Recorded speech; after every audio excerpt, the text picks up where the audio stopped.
E com essa declaração, assim, ousada e completamente delirante, que a gente é jogado de cabeça no universo de Dom Quixote. Um mundo onde a convicção de um homem só é tão forte, mas tão forte, que ele tenta dobrar a realidade na marra. Pensa rápido.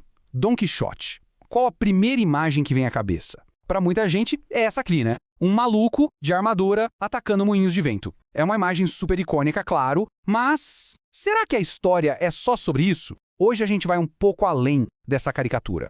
A grande sacada que move a história é justamente esse choque constante. Para o Quixote, um rebanho de ovelhas não é só um rebanho de ovelhas, não. É um exército inimigo pronto para a batalha. Aqueles moinhos ali, gigantes terríveis, com certeza, e um barulho esquisito de fábrica. Só pode ser um monstro. Ele não vê o mundo como ele é, mas como ele acha que deveria ser, segundo os livros de cavalaria que ele leu. É a imaginação dele contra a realidade o tempo todo. E olha, a história podia muito bem ter acabado aí. Seria só o diário de um cara e suas alucinações. Só que o Cervantes tinha uma carta na manga. Uma ideia que ia mudar a literatura para sempre. Porque a verdadeira genialidade da coisa não tá só na loucura do Quixote, sabe? Tá na interação dele com o seu fiel e super pé no chão escudeiro, o Sancho Panza. E aqui está a dinâmica que é o ouro do livro. De um lado, você tem o Dom Quixote, que é puro idealismo, fantasia, honra.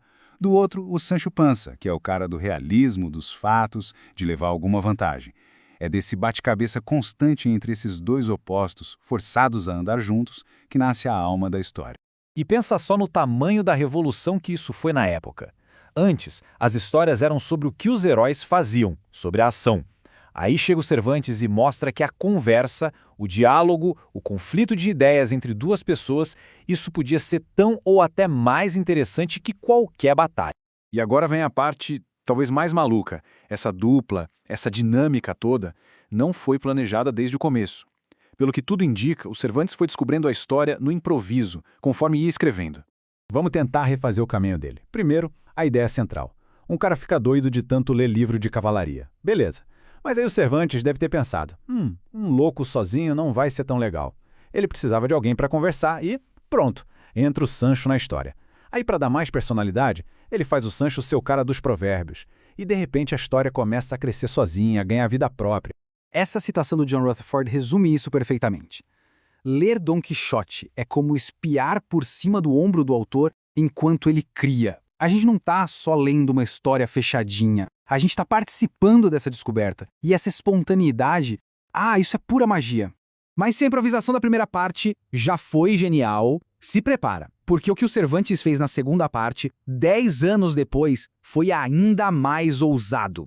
Ele guardou uma virada de roteiro que, sério, quebra a cabeça da gente. Imagina a cena por um segundo. E se o herói de uma história descobrisse que ele é, na verdade, um personagem de um livro que está todo mundo lendo? Pois é, foi exatamente isso que o Cervantes fez.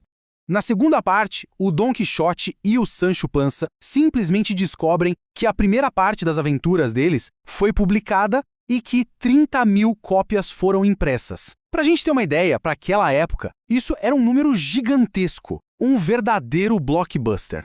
E o que acontece com isso? De repente, eles não são mais só dois aventureiros. Eles viram celebridades dentro do próprio mundo deles. As pessoas que eles encontram na estrada já conhecem as histórias, já leram sobre eles, elas têm expectativas e muitas vezes até tiram sarro deles por causa do que leram. A ficção começa a vazar para a realidade da própria história. O grande escritor Jorge Luiz Borges capturou essa estranheza como ninguém. Essa ideia mexe com a gente. Por quê? Porque ela meio que apaga aquela linha confortável que separa quem lê da história, a realidade da ficção. De repente, o mundo do livro e o nosso mundo parecem perigosamente próximos. E essa brincadeira de um livro que sabe que é um livro, que fala sobre si mesmo, a gente vê isso direto hoje em dia, né, em filmes, séries, mas pensa só, Cervantes inventou isso há mais de 400 anos. É esse tipo de profundidade que faz uma obra ser eterna.